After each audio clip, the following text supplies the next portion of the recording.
I'm watching this guy, Robert Kuhn from Closer to Truth, and he was talking to this guy, and he's really disturbed by infinity and the fact that infinity exists. That means he's talking to the same guest somewhere in the future. He seems unable to accept this. I don't know, he almost wants to fight it. And the guest was cool. The guest was just like, yeah, that might be happening. It meets a really long timeline. That gets into different concepts. My point here is, like, if we accept that, like, let's say time does go on when we cease to exist. Let's say that's true, that you don't need to be here in the universe. Like, the observer doesn't bring reality into existence. I don't believe that, but let's throw out all my beliefs for a minute and say that that's true. That's what Robert Kuhn believes.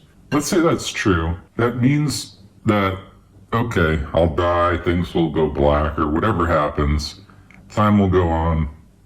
The universe will create another permutation where another me exists, and that me will have some kind of life. That's what Robert Kuhn is talking about here.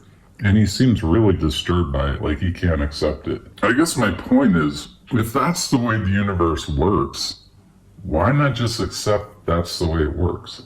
I think we live in a computer, but if it turns out we don't, am I going to sit around fighting it? Like, we might not live in a computer. It might go black when I die. Do you think if he was presented with, like, the ultimate proof that that were true, would he accept it? That's a good question.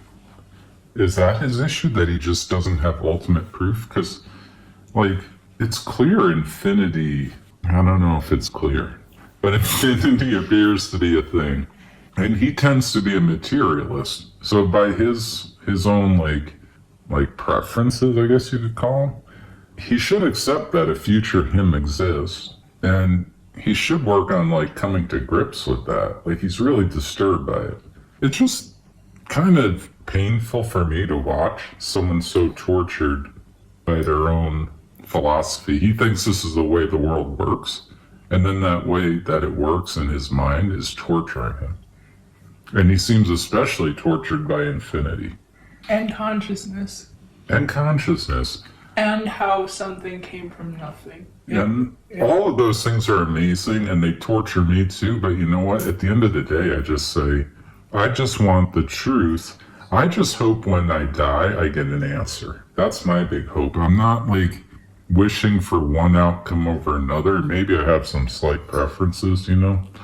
But whatever it is, it would be nice to get an answer. That's the part that tortures me, is like, you die and you just never get the answer. I find that to be torturous. And maybe my feeling about that is what he's feeling about infinity.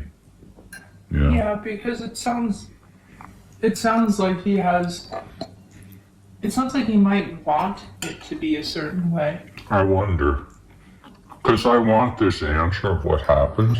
And when you want something, yeah, you're disappointed by potential outcomes that aren't in line with what you want. I think that could be what's happening. Yeah, the only thing I want is the answer.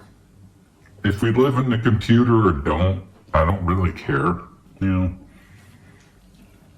I could totally accept living in one and I'm a graphic. I could totally accept materialism is real. It doesn't really affect me too much. I think we live in one, but if we don't, who cares? But if I die, it goes black and I never get an answer. That seems disturbing. It's like unsatisfactory. It's like, balls.